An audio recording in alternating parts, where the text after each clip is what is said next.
Lindo. Bueno, ¿sabés qué? Mi mamá, ahora recuerdo, mi mamá le mintió a mi padre. Sí, le mintió porque habían ido a una fiesta, mi papá nunca le decía de salir ni nada, habían ido a una fiesta y mi papá parece que había tomado de más ese sábado a la noche. Y al otro día, el domingo, mi mamá lo va a buscar a la casa, en ese momento no había celular ni nada, y dice, bueno, nos pusimos de novios. Mi viejo decía, ¿en serio?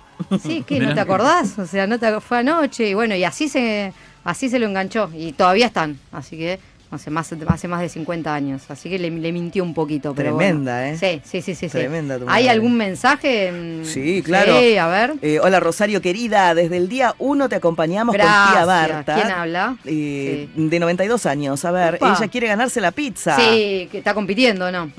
Y la propuesta de amor, lo invité a Aruba. Bien, yo quiero una propuesta. Qué linda propuesta. Claro, una propuesta así, ¿o no? Y O sí, sea, estaría interesante, bueno, ¿no? Qué lindo. Bueno, a ver, buenas tardes, queridos amigos. Una vez le dije a un chico que estaba enamorada cuando se estaba por casar con otra y casi escupe el café con leche en una confitería de 11. Muy triste todo. Lo amé por años. Abrazo enorme, participo por la pizza de Beatriz. Abrazos de Beatriz. Tremendo, bueno, se la jugó todo a ver si no se casaba, ¿no? Sí. Sí. Tremendo. Bueno, por aquí nos dice Susana de Caballito, bienvenida, Irene Córdoba. Disfrutando el domingo y la buena programación de Radio 10. Un abrazo, gracias Susana. Muy bien, bueno, siguen participando, sigan escribiéndonos por la consigna. Vamos a estar acá hasta las 19 y después va a haber un ganador. Alguien tiene que ceder. Alguien tiene que ceder. Tus domingos En Radio 10. Y una de las medidas de la semana pasada fue el anuncio de retenciones cero, que duró apenas 3 días, no fue ni siquiera, no sé si fue una medida, si fue una necesidad económica. Ahora lo vamos a hablar un poco con Guido Agostinelli, pero también con nuestro entrevistado, porque ya estamos en comunicación con Juan José Bailo, que fue secretario de Agricultura, hoy es diputado provincial de Entre Ríos. ¿Cómo estás, Juan José? ¿Cómo estás? Rosario te saluda. ¿Qué tal, Rosario? Buenas tardes para vos y para la audiencia. Bien, bueno, primero calificar qué fue esta medida del gobierno por 3 días de un anuncio importante, porque cuando uno escucha retenciones cero, sobre todo para un sector que lo viene reclamando desde hace mucho tiempo, dice, bueno, ojo con esto, ¿qué fue? ¿De qué se trató?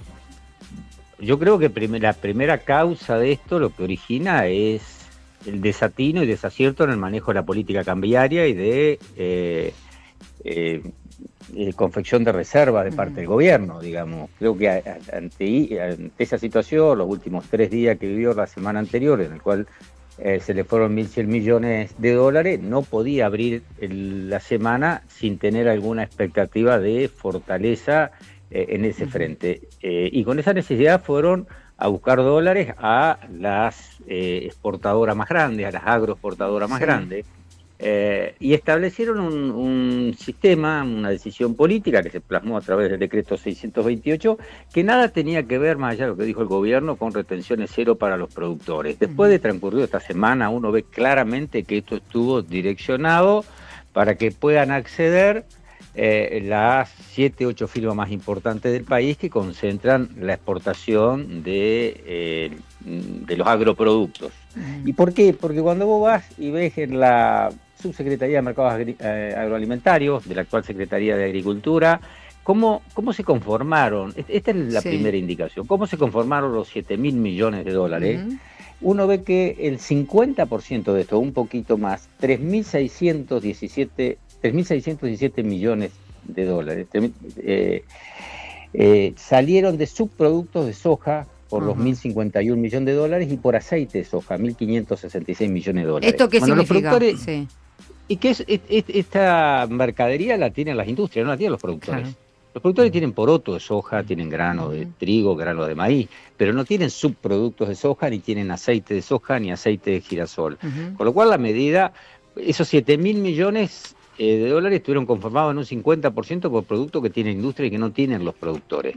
Después, una ventana que terminó siendo tan corta, no hay capacidad administrativa y logística de parte de los productores de conformar rápidamente esos 7.000 millones. Esto estuvo cooptado claramente desde el principio y direccionado desde el principio para que se queden con ese beneficio alrededor de 1.600 millones de dólares estas agroexportadoras. Ahora, imagínate si esos 1.600 millones hubieran ido a un universo de productores. Si lo queremos comparar con el dólar soja, por ejemplo, de Sergio Massa, y yo estaba de secretario, allá en septiembre del 2022, a ese beneficio por $1 diferencial que no tenía costo fiscal, porque no era retenciones cero, la retención sería vigente. Seguían recaudando. Lo que había, exactamente, lo que había era $1 más beneficioso para el que exportaba. Pero quien exportaba tenía la obligación, se declara la exportación a través de un documento que fue bastante comentado esta semana, que es la DJB, que es la Declaración Jurada de Venta al Exterior, pero vos para registrar en aquel momento la DJB y que te permitiera acceder a ese dólar diferencial, tenías que machearla, por usar un término de estos tiempos, con una LPG. ¿Qué es una LPG? Una liquidación primaria de grano. Es decir, vos tenías que demostrar que le habías comprado grano al productor, con lo cual ese beneficio, ese dólar especial, a un valor especial, a un mayor valor, tenía que llegar al productor. Y en aquel momento llegó a 7.500 productores. Es decir, que el esfuerzo, vamos a ponerlo en términos de ahora, si lo hubieran hecho bajo este mismo mecanismo, aún con retenciones cero. Los 1.600 millones de dólares que se quedaron 7 firmas estarían distribuidas en un universo de 7.500 productores, que fueron los que accedieron en aquel momento a la ventana de 30 días. ¿No? Eso que es lo que a mí me parece una estafa, un abuso, digamos, ya que había una decisión política de pagar un costo para obtener para obtener 7.000 millones de dólares, pagar un costo fiscal de 1.500, 1.600 millones de dólares. Claro. Cuando varios economistas lo han hecho el cálculo, cuando uno anualiza el costo durante 3 días, el costo que pagaron es del 700% anual en dólares. Claro, una locura. Ahora, vos dijiste al principio algunas cosas. Primero dijiste la palabra direccionado, o sea, que fue una medida direccionada y que fueron a buscar dólares a las exportadoras. Mi pregunta es si incluso esta medida anunciada el lunes, creo que fue, fue consensuada quizás o charlada con esas exportadoras. El viernes había una situación desesperante en el gobierno que no se podía más avanzar con este régimen cambiario. Y si el fin de semana hubo charlas con esas exportadoras, acuerdo para decirle, che, necesitamos estos dólares, vamos hacia acá, ustedes pueden aportar, ¿qué pasó en el medio? Y por mi experiencia en la responsabilidad que tuvo la Secretaría, no me cabe duda de que hubo charlas. Nosotros también teníamos ese tipo de charlas, pero bueno, desde una posición de fortaleza del Estado, desde una posición de que una medida de esta característica llegue el beneficio a los productores, desde un conocimiento profundo y una convicción también de que esta decisión política de aquel momento llegara al interior del país y que compensamos a los productores que no podían acceder porque ya no tenían cereal. No tengo dudas de que hay varias notas en los medios capitalinos de hoy y algunos de ellos bastante afines al gobierno, donde reconocen de que la propuesta fue acercada por Ciarasec, que es la cámara que agrupa a los industriales aceiteros y exportadores. A mí no me contan lo personal, pero una medida de estas características hay que charlarla con el sector. Y mirá qué rareza, entre comillas, ¿no? Lo hablaron con los industriales y la mesa de enlace se entera por el diario o por un tuit del ministro de Economía, ¿no? Y lo que yo te describía, el 50% fueron subproductos de soja, porque así lo dice literal, y aceite de soja, y no granos. Sí, no solo eso, sino que hubo muchos productores que celebraron la medida, o sea, que se enteraron obviamente por los diarios, por un tuit, por los medios, y hubo muchos que creyeron en esta medida. Y sí, porque vos imagínate un productor que venda hace un tiempo atrás, porque hasta junio más o menos, mayo, junio, que se empezó a mover el dólar, después hicieron el toqueteo que hicieron de retenciones, que bajaron, que subieron, que volvieron a bajar. Bueno, al final de eso, el productor pasó de 350.000 la tonelada, 330.000 la tonelada, a cobrar casi alrededor de 400.000 y algo más la tonelada de soja. Con este nuevo valor se iba a más de 500.000 pesos, llegaron a pagar 505.000. Obviamente que va a ser un beneficio importante para los productores y está bien que los celebren, digamos, esa es la lógica del privado, ¿no? Maximizar rentabilidad y minimizar costos. Ellos trabajan con esa lógica y es la lógica con que se trabaja en el sector privado. Desde el Estado uno tiene que trabajar con con otras lógicas, pero se pueden armonizar ambas cuestiones, no hay que plantearla como cuestiones confrontativas. Ahora, esto no fue para los productores. Si 7.500 productores, estimativamente 8.000, hubieran accedido a este beneficio, si le hubieran obligado a las cerealeras a comprar el cereal durante la ventana en la cual se bajaban las retenciones, esos 1.500, 1.600 millones de dólares estarían distribuidos fuertemente en la región pampeana, en la región centro y en el NOA del país también, ¿viste? Estaría volcado a invertir en tecnología, a la actividad económica del interior del país, al desarrollo de nuestro interior. Estaría ese esfuerzo fiscal que paga el gobierno, estaría distribuido mucho más democráticamente entre miles y miles de actores, que a su vez multiplican esa generación de riqueza. No, acá se la quedaron 7 firmas, 7 vivos en Capital Federal, por lo cual no tiene yo no le encuentro ningún otro fundamento que la desesperación de obtener dólares a cualquier precio y a cualquier costo, pagando un costo fiscal enorme y totalmente irresponsable, ¿no? Teniendo los problemas sociales que tiene nuestro país. A mí me gustaría que esa rapidez que tienen en la decisión para pagar el costo fiscal para hacerse dólares la tuvieran en la sensibilidad y en empatía para atender el problema de los jubilados, el problema de los discapacitados, de la universidad pública, del Garrahan. No digo que no haya que replantearse el tema, porque no hay que plantearlo en términos de lógica de discusión binaria, una cosa o la otra. Yo creo que se tiene que ir avanzando en una mirada integral de desarrollo del país, que se desarrolle el sector privado, pero también atender las cuestiones que son sociales en términos sensibles en términos sociales. Bueno, acá siempre se mira lamentablemente por un solo lado, ¿no? Juan José Leo García soy, buenas tardes. Sí, hablando de la falta de responsabilidad social y demás, ¿qué impacto puede tener esto en la mesa de los argentinos, teniendo en cuenta que si liberás que por ahí se venda más al exterior, ese exporte no lo vas a tener para aquí, para el consumo interno? Y creo que no va a haber impacto por la duración de la ventana. Porque si vos sostenías esto durante 45 días, más o menos después 40 días, bueno, que duraba la medida, vos veías, se incrementaba el precio final del costo de producir 1 kilo de carne de cerdo. ¿Por qué? Porque los subproductos de soja, esto que se exportaron, el aceite, la harina de soja, el speller de soja, más el maíz, fundamentalmente, hacen a la formulación de los balanceados, de los alimentos balanceados, que se le dan tanto a la ganadería vacuna, para transformarla en carne vacuna, a la ganadería porcina, para tener carne porcina, a la avicultura y a la lechería.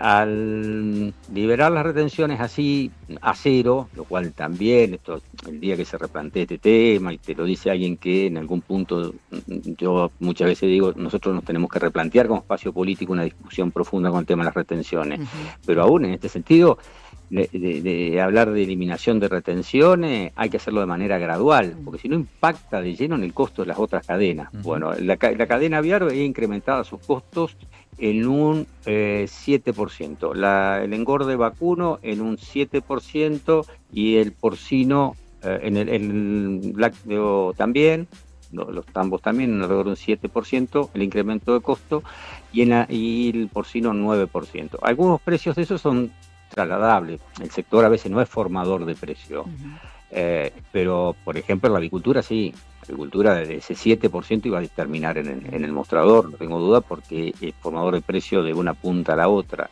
El productor de ganadería vacuna no es formador de precio y el lácteo tampoco. Ahora, ¿por qué no necesariamente no iba a impactar? Porque no hay poder adquisitivo y el mostrador no lo resiste. Pero si vos vas al cálculo teórico y duro, debería haber impactado entre un 6 y un 9% en el precio final de los productos. Juan José, ¿qué tal? Acá Guido Agostinelli. Le quería preguntar, en términos de exportaciones, se pusieron las órdenes de exportación, pero no necesariamente son que esos dólares ingresen, ¿no? ¿Qué tiempo tienen para ingresar los dólares que teóricamente tienen este beneficio de la quita de retenciones? Mirá, ahí vi la tengo que estudiar bien honestamente una resolución que sacaron el martes, correctiva de otra resolución de la Secretaría de Agricultura, pero tienen hasta la campaña que viene, no sé si no tienen mínimamente 180 días para ingresar para ingresar las retenciones tienen 70, creo que le dieron 72 horas. Ahora los embarques los pueden hacer hasta 360 días. Es decir, al productor, yo lo escuchaba a Paso cuando decía, bueno, pero ahora el titular del ARCA, que demuestra una ignorancia importante del sector, un funcionario con tanta responsabilidad, ¿no? Dice, bueno, ahora las cerealeras van a tener mayor poder de compra, que los productores hagan valer su mercadería y le pidan mayor valor. Eso es no conocer absolutamente nada de cómo funciona el sector. El sector funciona bajo el precio de referencia de Chicago y después algo de oferta y demanda y la referencia que fija la Bolsa de Comercio de Rosario. No es que el productor se planta, pone un precio y la cerealera después se acuerda entre las partes, digamos. Acá hay un precio de referencia como son el precio de los commodities y el mercado, un poquito más, un poquito menos, por arriba, por abajo, pero no hay un poder de negociación puntual.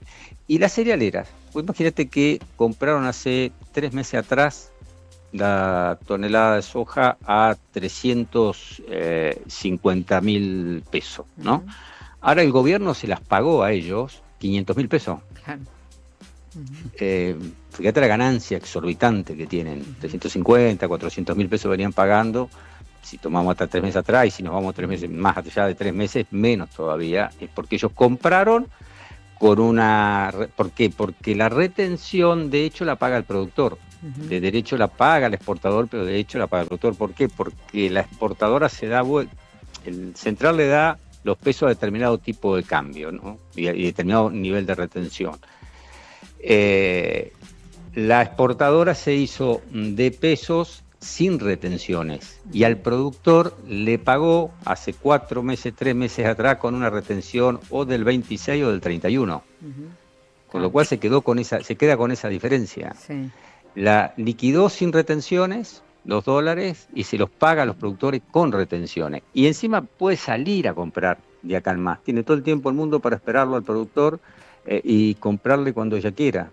La cerealera, porque el gobierno le dio todas esas prerrogativas y no le puso un plazo razonable para poder constatar que había trasladado ese beneficio al productor. Te repito, nosotros tenía la obligación, allá en el dólar soja, como decían, al pie, tenía la obligación para acceder a ese beneficio de presentar la LPG, la liquidación primaria grano, que es una liquidación de compra al productor. Si vos no demostrabas que ese dólar diferencial, ese beneficio que tenía la cerealera, no lo había trasladado en un mejor precio al productor, no podías acceder al beneficio.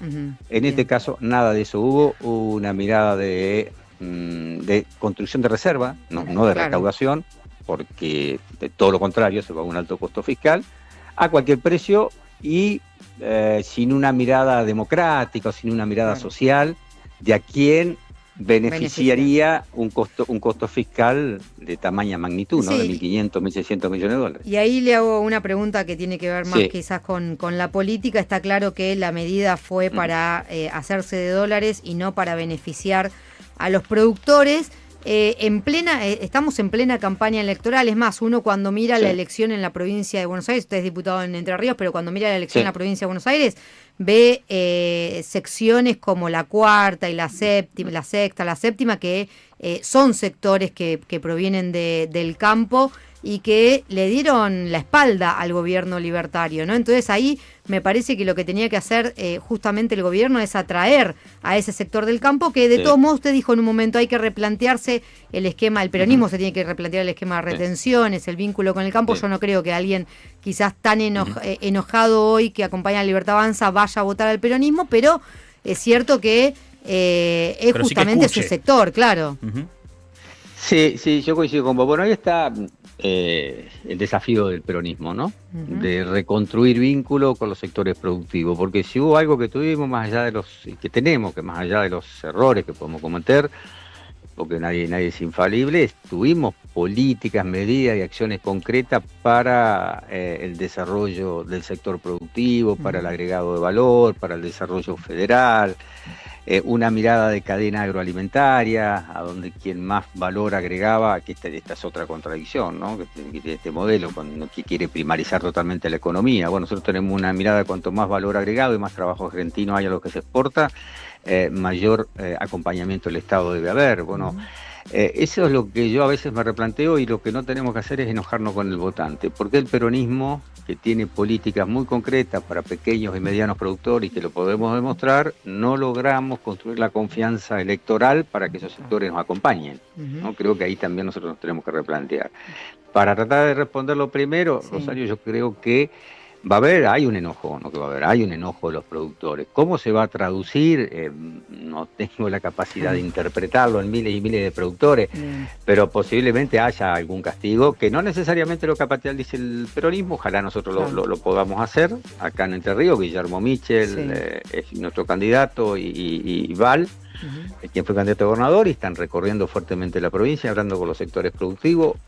Ojalá lo podamos construir ese vínculo, pero sí va a haber un castigo que en todo caso se traducirá con ausencia, con voto en blanco, pero que no, me parece que no van a tener el acompañamiento que hubieran tenido si esta medida lo hubieran aplicado más inteligentemente y más democráticamente, ¿no? Bien, muchísimas gracias, Juan José Bailo, exsecretario de Agricultura, diputado provincial hoy por Entre Ríos. Le agradecemos esta comunicación con Alguien Tiene que Ceder. No, gracias a ustedes por llamar. Un abrazo. Agendanos. Estamos en WhatsApp. 1150 05 0710. En YPF arrancó Full Sale con descuentos de hasta un